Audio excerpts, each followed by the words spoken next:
Perfect.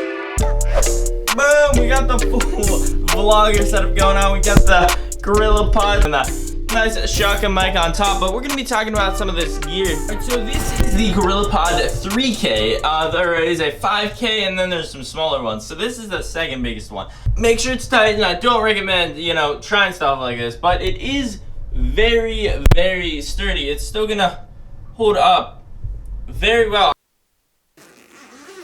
Alright, today we're going through the camera bag, talking about some pretty cool budget items, I guess.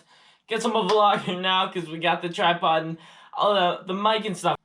But first things first, we got the Lower Pro bag.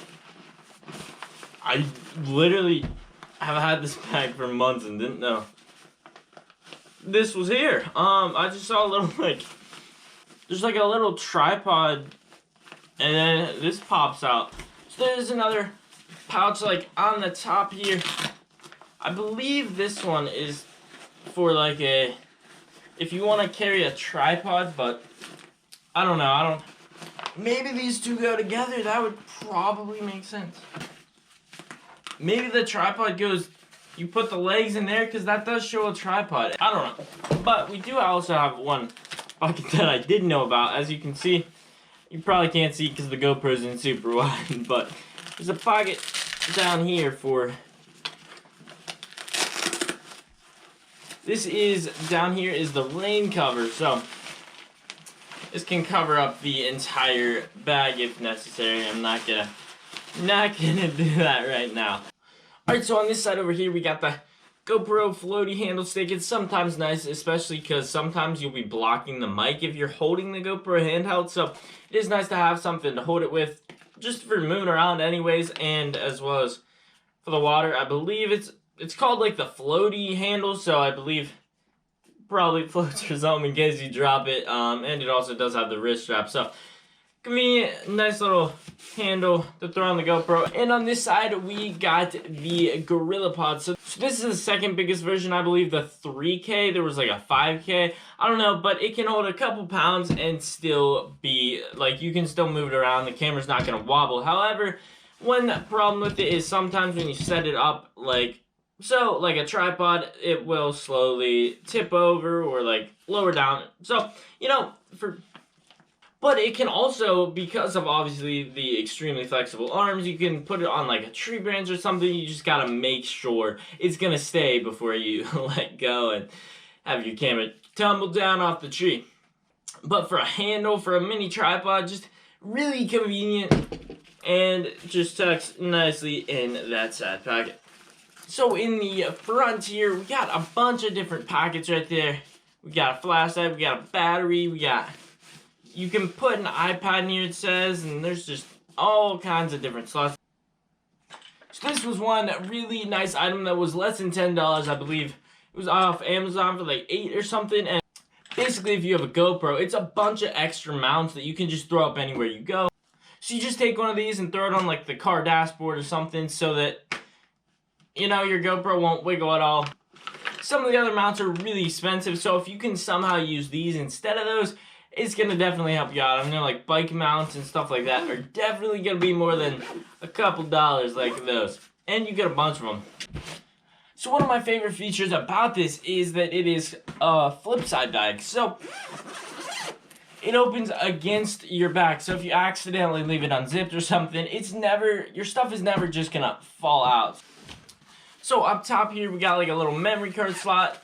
I just keep strap in there, and then you can change the layout of the bag because there's Velcro in each of the different columns. And you can also take out different columns. You can pretty much modify this bag however you like.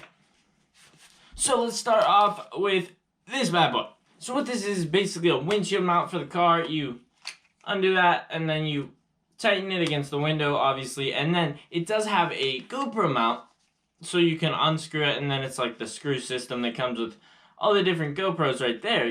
So not only does it have the screw on the side there, it also has one on the top, so you can mount it so many different ways. And obviously because of these things, I don't really know what to call them. You can completely change where it's facing, how you angle it, and because of having a screw on the front and the side, you can get every position you could really want.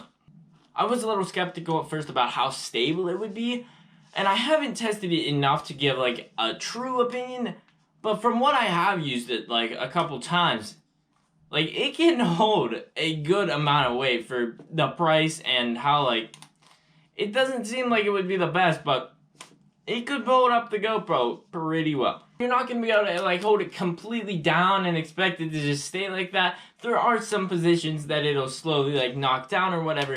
But if you're just doing a regular angle, it holds up pretty well. Our next thing we got is the original Hero GoPro from 2014.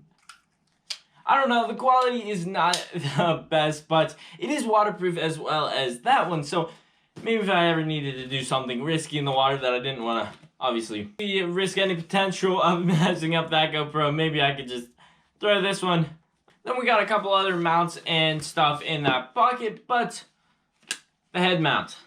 This I actually did get when I got this, so I don't know if they made a new version or what, but this is the... But it has held up pretty well, you know, sometimes it would slowly start to move down and you'd feel it, you just gotta tap it out. I mean, it wasn't too big of a pain, it was definitely more of the embarrassing look that deterred me from using this too much. But the next thing is the Takstar SGC 598. This was $25 when I bought it.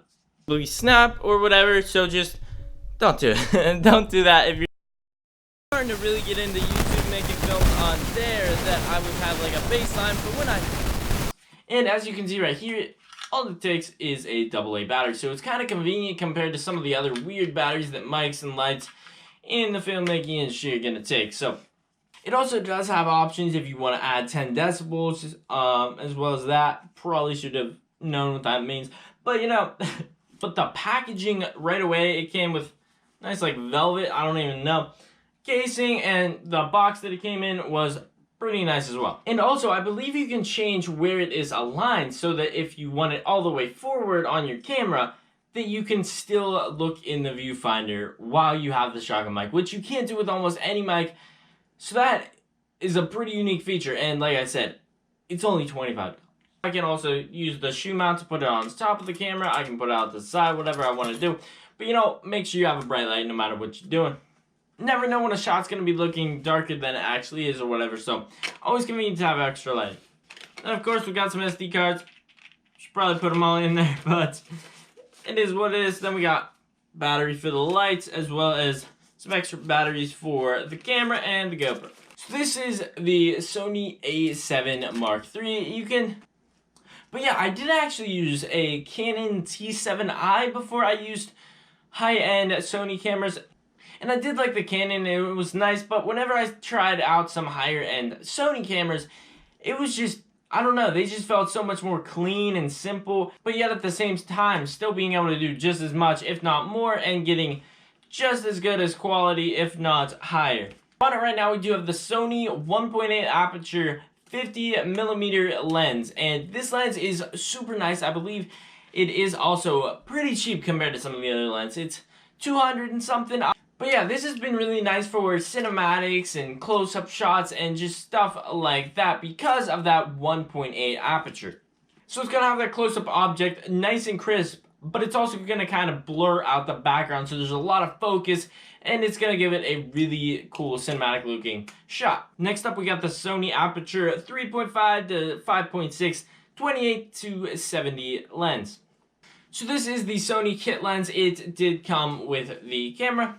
And while it is a kit lens, so it's not going to be, you know, the best for any certain situation, it is kind of nice to have all around. The 28 to 70mm lens is going to give you a lot of flexibility. If I want to, you know, zoom in a little bit for something or have a little bit of a wider shot, I can do that all with just this.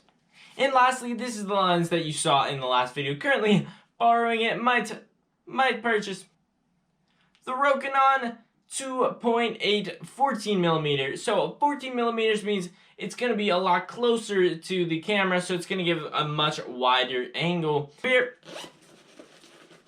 got some cleaning stuff. You can actually take this out as well. So you can like completely rearrange, I think, everything in this main pocket, which is like the entire bag. So that's one of the coolest things about this bag.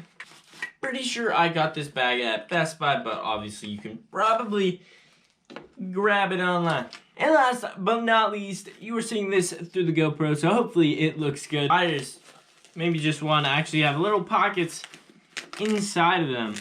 If you want to throw in memory cards, I don't know why you do that, but the only problem with the GoPro is sometimes it does overheat or freeze or whatever. But you know, for the price, I cannot complain. Thank you guys so much for watching. See you later.